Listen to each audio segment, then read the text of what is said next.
இயேசு உங்களை நேசிக்கிறார். பிரியமானவர்களே, இந்த நாள் ஆண்டவர் நம்மளோடு பேசும்படிய வேதத்திலிருந்து ஒரு 3 வசனங்களை கூட வாசித்து ஆண்டவர் நம்மளோடு இடைபடுகிற காரியத்தை பார்ப்போம். அது சங்கீதங்களின் புஸ்தகம் 146வது சங்கீதம் 2, 3, 4 வசனங்களை சொல்வது. நான் உயிரோடு இருக்கும் மட்டும் கர்த்தரை துதிப்பேன், நான் உள்ளளவும் என் தேவனை கீர்த்தனம் பண்ணுவேன். பிரபுக்களையும் ரட்சிக்க திராணி இல்லாத மனுப்புத்திரன் நம்பாதீங்கள். அவனுடைய ஆவி பிரியும், அவன் தன் மண்ணுக்கு திரும்புவான். அந்த நாளிலே அவன் யோசனைகள் அழிந்து போகும். யாக்கோப்பின் தேவனை தன் துணையாக கொண்டு இருந்து தன் தேவனாகிய கர்த்தர் மேல் நம்பிக்கை வைக்கிற மனுஷன் பாக்கியவான். நம்முடைய நம்பிக்கை யார் மேல இருக்கிறது என்று பார்க்கும்படி ஆண்டவர் விரும்புகிறார். பிரியமானவர்களே, நான் உயிரோடு இருக்கும் அளவு கர்த்தரையே துதிப்பேன் என்று சொல்லுகிற அந்த நமக்குள்ள காணப்படுகிற இருதயம் அப்படி இருக்கிறதா பாருங்க. பிரபுக்களையும் ரட்சிக்க திராணியற்ற மனுப்புத்திரனையும் நீங்கள் நம்பாதிருங்கள் என்று சொல்லுகிறது. ஏக நேரங்களில் நம்முடைய யோசனைகள், நம்முடைய காரியங்கள், ஒரு தேவையா இருந்தாலும் சரி, ஒரு காரியம், எந்த ஒரு காரியம் வந்தாலும் யாரையோ எதிர்நோக்கி இருக்கிறது. ஒரு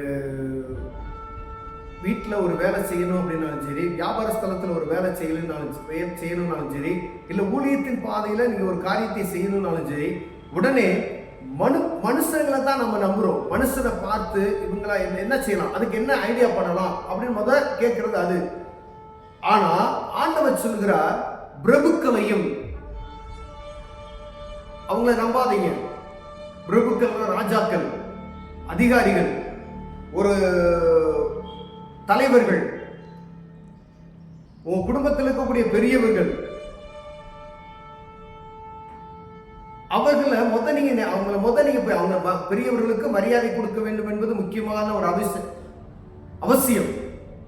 ஏன்னா தாவீது ராஜா அவனுடைய காலத்துல பாத்தீங்கன்னா, அடுத்து சாலமோன் அந்த ரெகோபெயாம் வரும்போது பாத்தீங்கன்னா, சாலமோன் சொன்ன வழிகளெல்லாம் விட்டுட்டு அவங்க சபையில் இருக்கக்கூடிய மூப்பருடைய சத்தத்துக்கு செவி கொடுக்காதபடி அவனோடு இருந்த வாலிபர்களின் சத்தத்துக்கு செவி கொடுத்து அவன் என்ன செய்வான், தேசத்தை விட்டு துரத்தப்படுகிற ஒரு காரியம். அவன் ராஜா, தாவீதின் வம்சம்.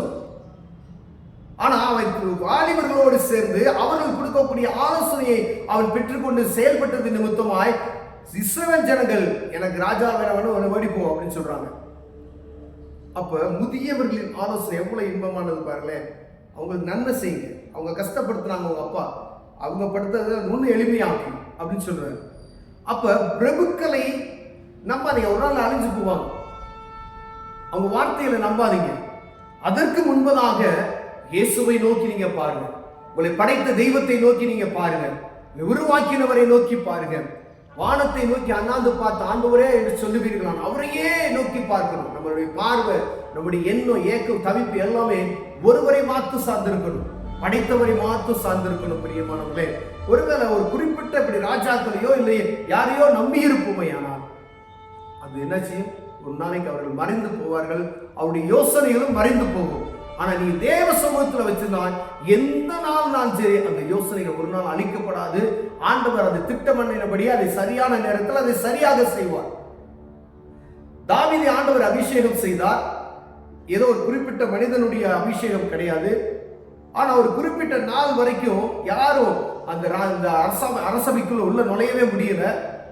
சவுல் துரத்தி கொண்டே தான் இருக்கிறாரு. ஆனா அபிஷேகத்தை யார் விட்டா, ஆண்டவர் கொடுத்தார். ஆண்டவரே அபிஷேகம் செய்கிறார். சாமுவேல் தீர்க்கதரிசிக்கு ஆண்டவர் தான் சொல்றாரு, தாவீதை போய் அபிஷேகம் பண்ணுன்னு சொல்லி. இது ஆண்டவர் பிறப்பித்த கட்டளை. அப்ப இது தேவ சமூகத்திலிருந்து வருகிறது. அதை யாரும் பிரிக்க முடியாது. ஒரு குறிப்பிட்ட நாள் வருது, ஓடிக்கொண்டே தான் இருக்கிறார், அவருடைய உயிருக்கு தப்பித்து ஓடிக்கொண்டே இருக்கிறார். ஆனா ஒரு நாள் வருகிறது, அரசவையில் அமர்கிறார். பிரியமானவர்களே, அது கர்த்தருக்கு பிரியமான மனிதனாய் அமர்கிறார். பாருங்களேன், காலம் தாமதமாகும், ஆனா ஆண்டவரை மாத்திரம் நம்ம பார்க்கணும். நமக்கு அவரை தெரியும், இவரை தெரியும், எந்த ஒரு காரியமும் தெரிஞ்சாலும் அவங்க பெரிய ஆளுகளை தெரியும் சொல்லி அவங்க கிட்ட போய் நிற்பதை காட்டிலும் தேவ சமூகத்தை மாத்திரம் நோக்கி எப்பொழுதும் நம்ம இருப்போமே, ஆனால் ஒரு நாள் நம்ம என்ன செய்ய மாட்டோம், வெட்கப்பட மாட்டோம். பாருங்க, அவனுடைய ஆவி பிரியும், அவன் தன் மண்ணுக்கு திரும்புவான். அந்த நாளில் அவன் யோசனையும் அழிந்து போகும். எவ்வளவு ஆண்டவருக்கு அருமையா எழுதி வைத்திருக்காரு பார்த்தீங்களா? யாக்கோபின் தேவனையே துணையாக கொண்டிருந்து தன் தேவனாகிய கர்த்தர் மேல் நம்பிக்கை வைக்கிற மனுஷன் பாக்கியவான் எழுது. ஒரு மேல யாக்கோபின் தேவன் மேல, கர்த்தரையே நம்பி இருக்கிற மேல நம்பிக்கை அவர் மேல வைக்கணும். அப்படி இருக்கிற மனுஷன் நம்ம பாக்கியவான் என்று எழுதி இருக்கிறது பிரியமானவர். ஒருவேளை நம்முடைய நம்பிக்கை மனுஷன் மேல, தகப்பன் மேல, யார் மேலேயோ நம் நம்பிக்கை இருக்குமேனால் முதலில் தேவனுடைய ராஜ்யத்தையும் அவருடைய நீதியையும் தேடுங்கள், அப்பொழுது இவைகளெல்லாம் உங்களுக்கு கூட கொடுக்கப்படும் என்று சொன்ன ஆண்டவர். நம்முடைய எதிர்பார்ப்பு இயேசுவை நோக்கி இருக்கணும், கடவுளை நோக்கி இருக்கணும், தெய்வத்தை நோக்கி இருக்கணும், படைத்தவரை நோக்கி இருக்கணும். எந்த ஒரு காரியம்னாலும் சரி, அது நம்ம வாழ்க்கையில அப்பியாசப்படுத்திட்டோம் அப்படின்னு சொன்னா ஆண்டவர் உங்களை கைவிட மாட்டார். ஆண்டவரை உயர்த்தி கொண்டே போவார் பிரியமானவர்களே.